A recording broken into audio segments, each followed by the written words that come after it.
Your alarm goes off, and your entire soul acts like it has been personally betrayed. Your body feels heavy. Your mind feels foggy. Your face looks like it just received bad news from the universe. And then you see those people, the ones who wake up at 5 a.m., drink lemon water, answer emails, run 3 miles, meditate, journal, and somehow look peaceful doing all of it. Meanwhile, you are negotiating with the snooze button like it owes you money. So the question is not just, why do you hate mornings? The real question is, what is your brain trying to protect you from when it refuses to start the day? Because for many people, hating mornings is not laziness. It is a psychological reaction to pressure, exhaustion, and sometimes a life that feels too demanding the second your eyes open. The world loves morning people. We've built an entire culture around them. Early risers are seen as disciplined, ambitious, successful. If you wake up early, people assume you have your life together. If you wake up late, people assume you are lazy, weak, or irresponsible. Which is funny, because some people wake up at 5 a.m. and still spend the whole day making terrible decisions. But culturally, morning has become a moral test, and if you fail that test, you start the day with guilt before anything has even happened. That guilt matters, because when you wake up already feeling behind, your nervous system does not start in peace. It starts in defense. Before breakfast, before messages, before work, your mind is already saying, you are late. You failed. You should be better. Everyone else is ahead. And when the first emotion of the day is shame, of course your body wants to stay under the blanket. The bed is not just a bed anymore. It becomes the last place where nobody is asking anything from you. But there is another layer, and this one is more important. Some people do not hate waking up early. They hate the life that starts immediately after they wake up. Think about it. If the first thing waiting for you in the morning is stress, obligation, noise, pressure, messages, deadlines, people needing things from you, or a job that drains your energy before noon, your brain starts connecting morning with threat.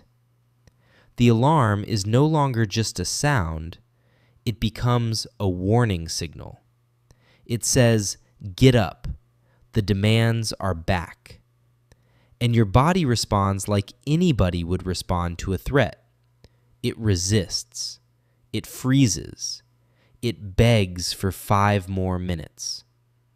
Not because you are weak, because your brain has learned that waking up means entering a world where you have to perform before you feel ready. That is why some people wake up exhausted even after 8 hours of sleep. Their body rested, but their mind did not feel safe. And this is where it gets more interesting. There are people whose energy naturally arrives later in the day. Their mind becomes sharper at night. Their creativity opens when the world gets quiet. They think better when nobody is interrupting them. Night gives them something morning does not: control, silence, space. At night, the world stops asking. Nobody is calling. Nobody is expecting you to be productive in a socially approved way. The pressure drops, and suddenly, the person who was completely useless at 7 a.m. becomes focused, creative, and fully alive at 11 p.m. So maybe the problem is not that you lack discipline.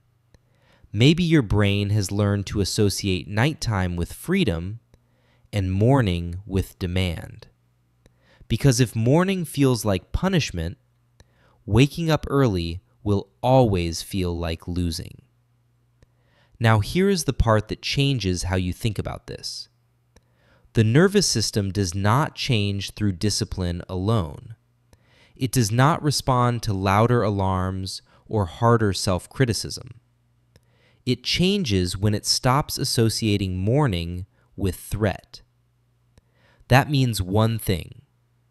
The first signal of your day has to say safety, not demand. Not 5 new habits. Not a complete routine overhaul. One signal your brain can trust before the world starts taking. Open light. Drink water. Move slowly. Give your brain 30 seconds that belong to you before they belong to everyone else. Not perfect, just safe. Because here is what nobody says about hating mornings. Sometimes you do not hate the morning. You hate the mask you have to put on once it starts. The responsible one, the productive one, the available one, the one who answers, performs, smiles, explains, handles, and carries. And your body, in its quiet animal wisdom, says, "Can we stay here a little longer?" Because under the blanket, you are not failing yet. You are not disappointing anyone yet. You are not being measured yet. You are just existing. And for some people, that is the only peace they get all day. So if you hate waking up early, do not reduce yourself to lazy.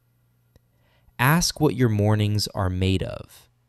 Pressure, shame, noise, a life that starts taking from you before you have returned to yourself. Because waking up is not just opening your eyes, it is re-entering your life.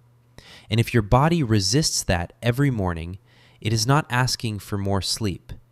It is asking for a life that feels less like something you have to survive. You are not broken because mornings are hard, but you do need to listen to what that resistance is trying to say. Because sometimes the problem is not the alarm.